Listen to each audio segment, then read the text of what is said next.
Welcome to another Explainer. Today, we're looking at something that absolutely shatters our standard understanding of the universe. We're talking about a radical shift in cosmology, one that takes everything we thought we knew about space and just flips it entirely on its head. We're replacing empty, dead vacuums with a living, breathing framework. Okay, let's dive into this. So, what if the Big Bang is a myth? Yeah, I know, it sounds like a massive leap, right? But think about it. What if the standard model we've all been taught, that idea of a dead, expanding vacuum filled with random debris from some ancient explosion, what if that's fundamentally flawed? Well, recent discoveries of just unimaginably massive structures in space are forcing astrophysicists to ask exactly that. Because frankly, if these structures exist, the old models simply cannot be right. On the left side here, we have what the source material calls the academic illusion. This is your classic standard textbook universe, right? A random Big Bang, infinite open vacuums, dead space where galaxies just kind of drift aimlessly.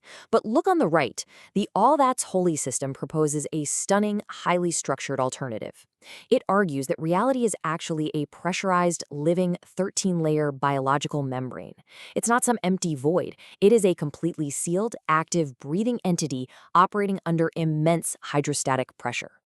To grasp this incredible concept, here's our quick roadmap for unpacking this framework today. First, we'll look at eradicating the Big Bang model. Second, the 13-layer biological membrane. Third, we'll decode the mitotic cell seam. Fourth, the bounding enclosure. And finally, we'll tie it all together with the scale time lock.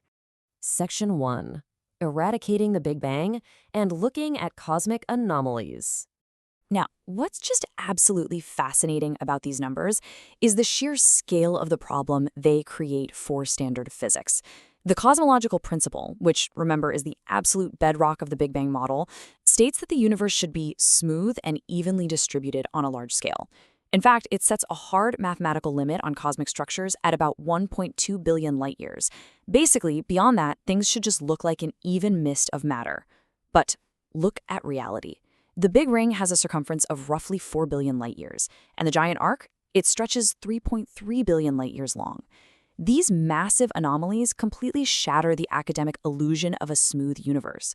Traditional astronomy tries to model these shapes across an infinite vacuum, but the algorithms just spit out broken data. Section 2. The 13-layer biological membrane and the biological cosmos. And this brilliantly illustrates the universe not as a void, but as a completely sealed, pressurized curvature engine. According to the All That's Holy system, the cosmos is a continuously cycling, 13-layer biological membrane.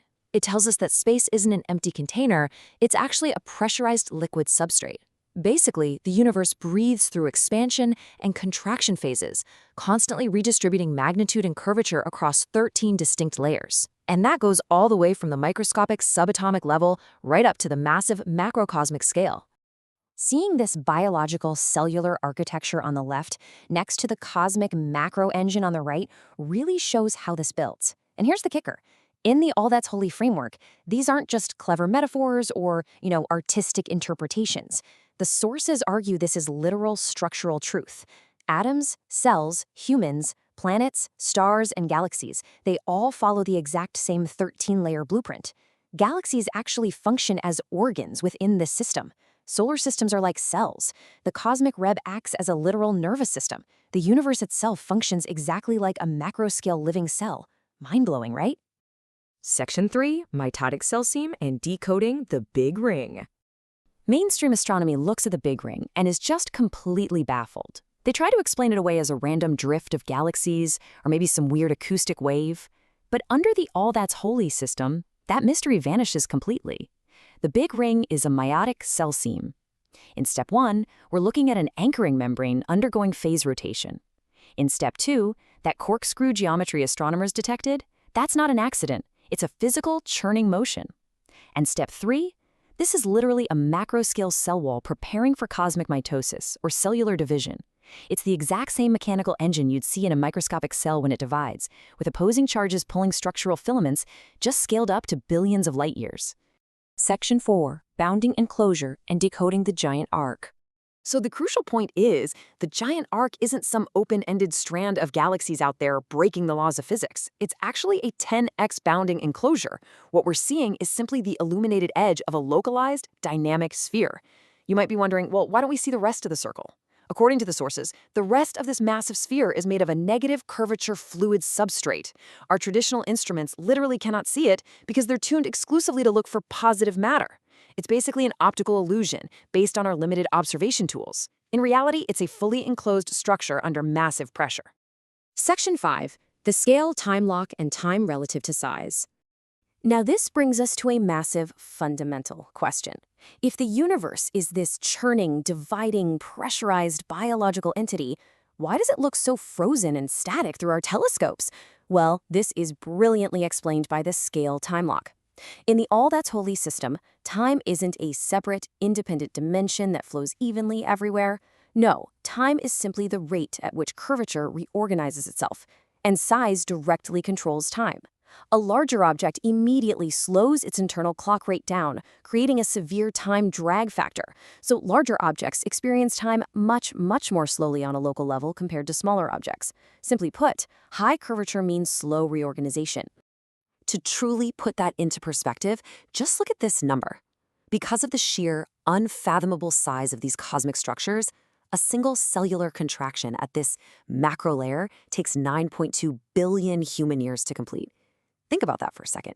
One single metabolic pulse, one microscopic tick of its clock, takes billions of our years. And that is the mind-bending reality here. We're catching a live, frozen mechanical snapshot of cosmic mitosis. The Big Ring and the giant arc aren't dead relics of an ancient Big Bang explosion. They are actively churning, actively dividing right now.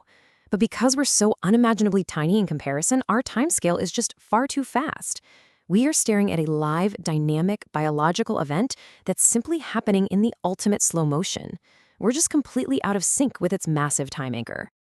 I want to leave you with this direct quote from the All That's Holy source material, because it really sums up this incredible paradigm shift perfectly.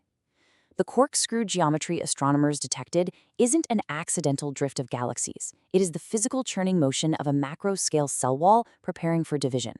Once you view the universe through this 13-layer biological lens, anomalies aren't mistakes in the data anymore. Everything just clicks right into place as part of a living, breathing mechanism. So the next time you look up at the night sky, ask yourself this. Are you really looking out into a cold, dead, empty vacuum, or are you just a microscopic part of a living, breathing cosmic organism caught right in the middle of a single billion-year breath? It is a fascinating, awe-inspiring perspective that fundamentally changes how we understand our exact place in the cosmos. Thank you for joining me on this explainer, and as always, keep seeking, keep learning, and keep questioning everything.